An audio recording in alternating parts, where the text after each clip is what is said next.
చిత్తూరు జిల్లాలో జరిగేటువంటి పశువుల పండగకి ఒక ప్రత్యేకత ఉంది. పశువులను చాలా అందంగా అలంకరిస్తూ ఉంటారు. దాన్ని దైవంగా భావిస్తూ ఉంటారు. అదే సందర్భంగా మనం ఇప్పుడు చూస్తున్నాం, పశువుల్ని సిద్ధం చేస్తున్నారు. పశువులకి పూజలు నిర్వహించడానికి ఇక్కడ ఒక అవ్వ కూడా మనకు అందుబాటులో ఉంది. అవ్వ, ఏంటి పశువులకి పూజలు నిర్వహించి పశువుల పండుగ నిర్వహిస్తారా? ఎట్లుంటుంది ఆ ప్రక్రియ?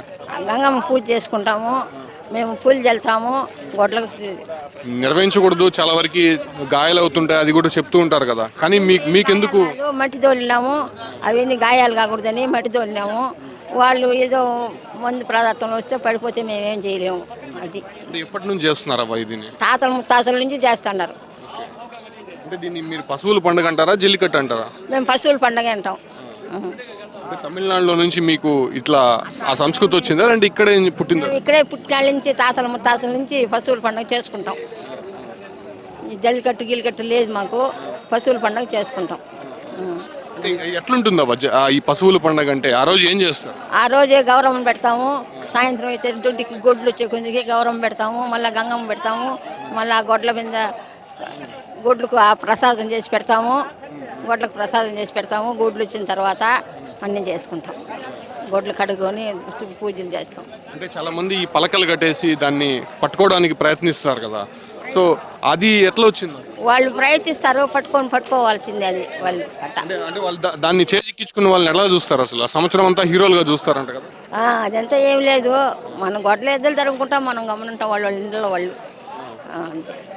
అంటే ఈ ఒక్క క్రీడలో మీరు అన్నట్టు పశువుల పండగలో ఈ ఎద్దులను వదిలితే వాటికి ఆరోగ్యంగా ఉంటాయి, పంటలు బాగా పండుతాయని నమ్ముతారు, నిజమేనా అది? అది నిజమే. ఆ ఎద్దులే ఇప్పుడు సేద్యానికి ఎదుర్కొని ఆ ఎద్దులే ఇప్పుడు తరంతాం. అంటే నిజంగా మీకు మంచి జరుగుతుందా ఈ ఒక్క పశువుల పండుగ జరుగుతుంది? పశువుల పండుగ చేయాలా, గౌరమ్మను పెట్టాలా, మేము చేసుకోవాలా.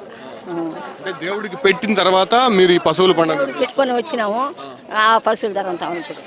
అంటే ఎట్లా నెల రోజులు జరుగుతాయి ఈ చుట్టుపక్కల గ్రామాలంతా? చుట్టుపక్కల జరుగుతాయి, మేము మా ఊర్లో ఇప్పుడు జరుగుతుంది అంతే. వింటున్నాం కదా, నిజంగా మేము చాలా సాంప్రదాయంగా ఈ యొక్క క్రీడని నిర్వహిస్తాము. దీన్ని క్రీడ అన్నారు, జల్లికట్టు అన్నారు, కేవలం పశువుల పండుగను మాత్రమే అంటారు. ఇలా సాంప్రదాయబద్ధంగా మేము వాటికి పూజలు నిర్వహించి అనంతరం ఈ యొక్క వీధుల్లో వదులుతాము.